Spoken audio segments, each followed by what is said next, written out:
fulfilling our purpose.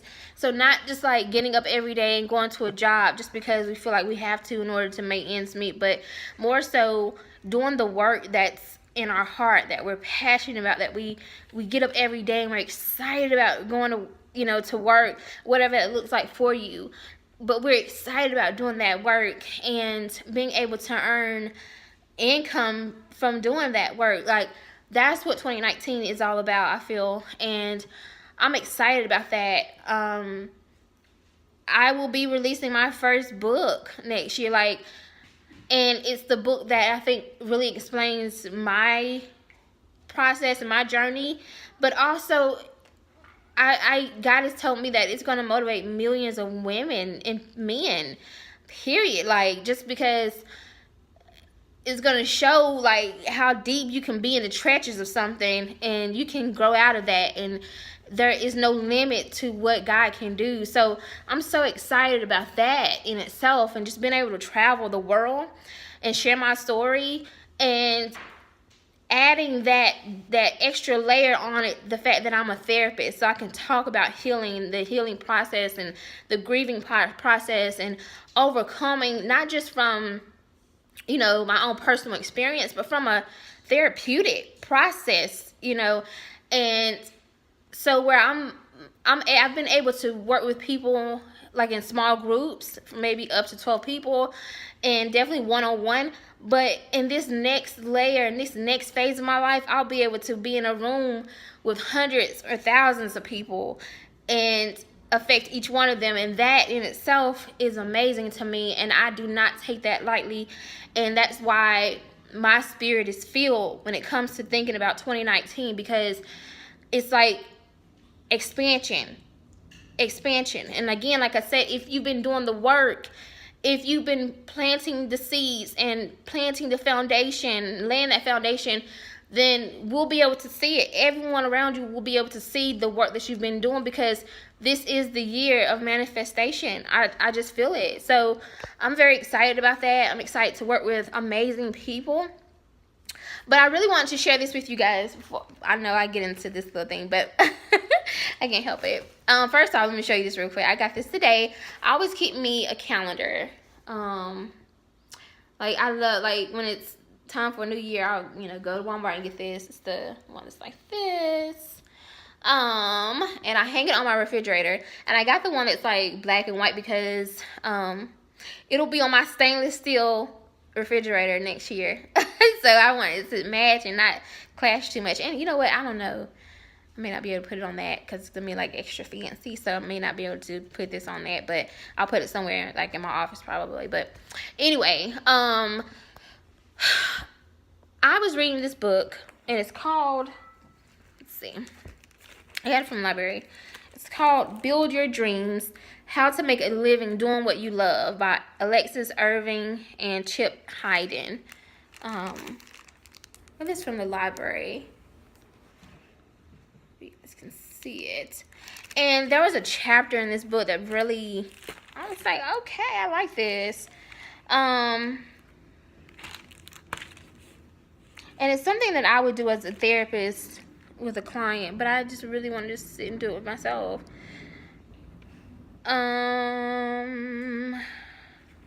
What do they call it?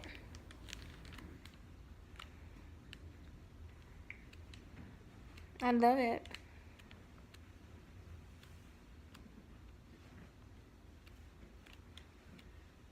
Okay. So it's connecting your interest to your career. Now, I remember when I was in high school, we were assigned, basically we had to do an assignment where we had to take those, what do we call them in psychology? They're basically assessments, so career assessments, right? So kind of seeing where you are, what your talents are, your skills are, and match that to kind of your character and your, why do I want to say aptitude, but that's not it, but I don't do a lot of assessments like that type of assessments, because I don't do career counseling necessarily, but I think I'll probably be tapping into that soon. But basically, they're like assessments, they're career assessments. So we did those in high school, and what I got was psychologist. So it was weird that, a lot of people, first I'll say this, I think that's a good starting point, because people ask, like, how do I know what's my purpose? How do I know what I'm supposed to do with my life? Well, start with one of those assessments. You can get them free online, or go to a career counselor, go to a community college or college campus. They're available. Or look one up on Psychologist Today. And if you need a referral, I know a few on my Instagram page that I think are awesome people, so I can refer you to them as well. But start there, and then kind of see what the lists are. See what careers come up based on what you put in, right? And of course they will change, but it was interesting that mine didn't change. Mine was to become a psychologist, and for me, becoming a mental health therapist, having a master's and a license in therapy and addictions counseling, that was right in aligned with being a psychologist. And so for the longest time, I thought I had to get a doctorate and become a psychologist, but I really didn't. That was exactly what it was for me. But I love this book because it tells you to kind of look at your, let me see, where is it? Hold on. So it has a few like different areas that it wants you to list out and to kind of reflect on. So it asks you to look at your interests. So for me, I listed like learning new things, finances, making money or increasing net worth, people watching, like learning about and studying human behavior, photography, fashion, fitness, health. Those are my interests. Values, right? So I value honesty, transparency, loyalty, solid friendships, protection and security, hard work, consistency, compassion, passion, goal-driven, determination, ambition, resiliency. Looking at your talents. What are your talents? Like, really sit down and think about, okay, what am I really, really good at? Your work environment. If you could really map out and design your perfect work environment, what would that look like? Would you be surrounded by a lot of people, or would you be working maybe with like a small team of people who are just really, really, really talented at this one thing that you guys are passionate about, whether that's producing music or photography or studying some type of scientific stuff, right? Or research, whatever. Or is it, working like in a corporation type setting, or working in a cubicle where you're by yourself and you don't have to be by like, what is your perfect work environment look like? Because that matters, right? And then, it could be like, you work your one-on-one, like you work better by yourself and you make your own schedule, like you really kind of diving into that. And then, so then you look at, let's see, it says my interest, your business. What are your interests? What does that look like from a business standpoint? How can you turn that interest into a business? How can you turn those interests into something that's creative, right? For example, so I'm gonna give you an example of myself, what I did. So for me, my interest, my passion, my purpose is really about mental health and addictions, right? And so as a business, that looks like writing a book. It looks like supervising. It looks like direct care, which is what I do now. It looks like direct care via independent contracts with different agencies. That's what that looks like for me. Creativity-wise, my interests look like having a YouTube vlog where I'm able to talk about mental health and addictions, been able to post things on Instagram and documenting, and then creating a documentary about mental health and addictions in some kind of way, right? Producing, writing, directing web series. So that's what it looks like. That's how I'm able to utilize my creative side, that incorporates my interests, if that makes sense. And then you look at how can you operate hands-on with whatever that is, whatever you're interested in. So for me, as far as the mental health piece, that's the direct care stuff. That's me working one-on-one, whether I'm doing one-on-one counseling with them or I'm doing group counseling with them.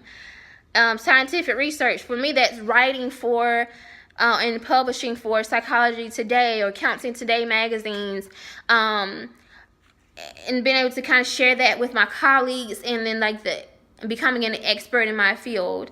Like, I've worked in the like methadone clinics a couple times, and so I definitely have an expertise when it comes to the opioid crisis, which is an epidemic right now. It's like they've definitely like called it an epidemic right now. So I could go on CNN or some news channel and really talk about that, and talk about the treatment that works and what's effective and what's not effective, and you know, the best methods available for treating that. So that's what that looks like. Social, I could become a lobbyist. I could do walks to raise money for scientific research related to mental health and addictions. I could start a campaign to raise money. And then, of course, donating to nonprofits. Okay, and then the last one on here is teaching. So for me, YouTube channel. I love educating, and I don't, you know, I thought that I needed to get a doctorate to teach, but I really was like, you know what, business wise and financially, I don't think that's like necessary for me, because I don't have to do that. I can utilize my creative side and educate via my channel, which will reach a lot more people, because it's not just this kind of limited to the classroom setting, if that makes sense. I could still do adjunct teaching. Even with my master's, I can teach. And like I say, adjunct teaching at community colleges and universities. So looking at those different areas. So again, it's, you know, list your interests. I would narrow it down to 1 or 2, no more than 2. And then break it down from business, creative, hands-on, scientific/research, social, and teaching. So I want you guys to tell me what you did. What's your interest, and how did you break yours down in the comment section? I'm very excited to see what you came up with, and hopefully my example, my own personal example, was helpful with helping you understand that. So again, 2019 is going to be an amazing year. I'm excited. I'm really excited to get back to this vlog, Working Wisdom Wednesday. Again, I don't title it Working Women Wednesday or anything like that, because it's not just limited to women. It's anybody who is really kind of focused on learning how we can grow in terms of our career. And anyone who's interested in learning from me personally, I guess, you know, tips or things that I've experienced, things I failed at as far as my career, and as I'm growing my career, I'm going to continue to share that with you. And then I have a new vlog I just started called Freedom Friday, and that is specifically for people who are self-employed or like small business owners. So I'm going to share the ins and outs of what that looks like for me. Like I said, the good, the bad, the ugly. I'm not going to hide nothing from you. I'm going to share with you that, and I'll give you some tips. But this is more the tips, the educational piece, and then Freedom Friday is more like the transparent, day in the life vlogging type thing. So definitely check out that vlog as well if you're interested in that. And don't forget that I'm still on my debt-free journey if you're interested in that. Particularly if you're a single parent, check that out on Saturdays. I'm so happy. I have about 200 and something subscribers to reach. More subscribers needed in order to reach my 1,000 subscriber goal. And I hope that you guys can help me share my channel, share my videos, whatever you need to do to help me reach that goal very soon. I'm very excited about what's coming, and I want to help you guys grow, and let's grow together, and let's learn, and let's be prosperous together. And so I will see you guys in 2019. Have a great new year. See you later.